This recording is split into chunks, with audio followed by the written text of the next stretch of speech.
We got some bombshell news on a Friday afternoon. Notre Dame general manager Chad Bowden is leaving Notre Dame to take a very similar position, if not the same position, for the USC Trojans, ladies and gentlemen. Bowden has been Marcus Freeman's really right-hand man when it comes to recruiting since Freeman came to Notre Dame. When Freeman was the defensive coordinator at Notre Dame, he brought Bowden with him from Cincinnati to become the defensive director of recruiting, a position that did not exist before Freeman got to Notre Dame. And then when Notre Dame hired Freeman as head coach, Bowden became the director of the entire recruiting operation, and then became the general manager. So he's been running the recruiting operation, transfer portal operation, and so there really is a lot to talk about here. And there is so much more that we're not going to discuss in this video posted at blueandgold.com. After Tim and I get done with this video, and I'm going to finish a column on this news where I'm going to write about some specific intel that I've picked up since this news dropped that I think you guys will find pretty interesting. So you can find that at blueandgold.com. Of course, folks, hit the thumbs up on this video and subscribe to the Blue and Gold YouTube channel if you are new here. So that's enough yapping for me. Tim Hyde, your reaction to this news? Well, I mean, I'm probably like 99.9% of every Notre Dame fan, like, wow, USC? It's like, seriously, right? You're going to go to Stanford? Andrew Luck didn't call you to go help him out or whatnot. But no, that was obviously a shocker, and then when you see it with football, anytime something comes from football scoop, they got a lot of leads over there. That's the connection spot right there where all the coaches and agents want to get stuff thrown out. So once you saw that, like, oh yeah, this is a done deal then. You start working on those things. But no, I mean, it's definitely a shocker. I'll lead by saying congratulations to Chad. I thought Chad did a heck of a job. I mean, he did. I mean, we've mentioned him a billion times together over the years. So he's the communicator in chief, if you want to say that. He's been, Freeman's right-hand man in the offices, all those things. So he's done a heck of a job building up the recruiting structure and just, the portal, there's been way more positives that have been around him and Marcus Freeman when it comes to recruiting than negative. So kudos to him and congratulations. Going to SC, you wish him no luck whatsoever. So we'll definitely say that and hope they finish 8th in the Big Ten and, we'll move on. But other than that, hey, you know what? Good for him. But I'm looking at it as a Notre Dame fan, and I think there's definitely positives moving forward for where Marcus Freeman is in this program, getting ready for 2025 and beyond. What are those, Tim? Like, what? Because before we started recording, you were thinking, you know what, like, this guy's not falling. Like that's your take. Yes. Yes. And it's, I mean, your first reaction is, oh, people are saying, well, just pay the man. Well, you know what? Sometimes, I don't know. I'm a huge believer in sometimes some fresh blood helps. A little purging, so to speak. Maybe some new ideas in the room.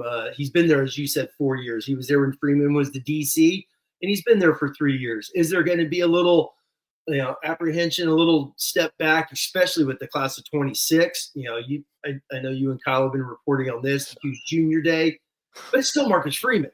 He's still the one in charge. He's the one that's on TV. He's the one, with the messaging, and he is the face, the voice, the presence, everything when it comes to Notre Dame football. So that is the big positive right there. I bet you on that junior day, Freeman is going to be about 5 times more involved than he was, because if you're a recruit going there, especially on the defensive side of the ball, you're going in. Like, if I'm Thomas Davis Jr., the linebacker commit for the Irish, I'm going in asking, like, well, who's my defensive coordinator? Now I'm asking, who's my GM? Because, like, Bowden, the thing about him is he was involved in every single recruit. Like, pretty much everyone on this roster, Bowden played an important part of getting them there. So I talk about this all the time, Tim.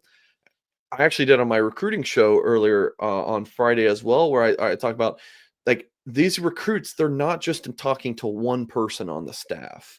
Like, I told a story about there was a tight end for Notre Dame recruit, and when Chip Long left, he was sitting there being like, I don't know anyone else on this staff, because, like, that's how Notre Dame would recruit some, like, a lot of times in the Brian Kelly era, but it's not the case anymore. So these guys, even if you're a linebacker or something, you and Golden and Bowden leave, you still have Bola, you still have like director of recruiting Caleb Davis, you still have Freeman. There's more people in the recruiting office, so they're just like touched by all of these different people.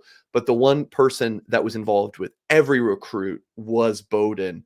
So there's no doubt that this like hurts, but it doesn't sting as much if, like, depending on who you replace him with, how this goes moving forward.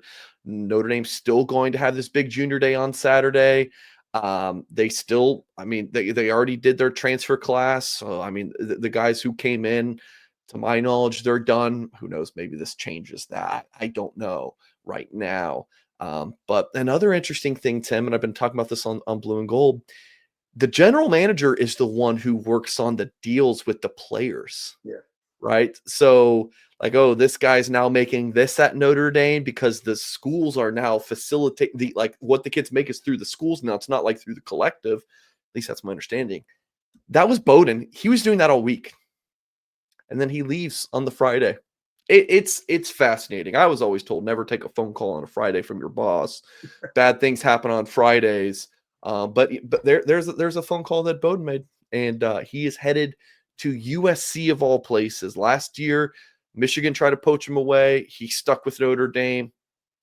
Football Scoop reported he was making between 275 and 300 at Notre Dame, going to USC and making a cool million, according to Football Scoop's report. Now, there is the higher living wages, the higher living expenses and taxes that are different in California, but still, Chad Bowden getting to go to USC. And Tim, one other thought for me before I throw it back to you is, I kind of look at Bowden and Freeman's relationship. This is just for me on the outside looking in. It's like a big brother, little brother kind of thing. Sometimes you don't want to be with brother anymore. You want to go out and spread your wings and get away and see if you can do this on your own.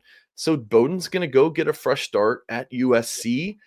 He's going to have quite the fertile recruiting background or backyard, I should say.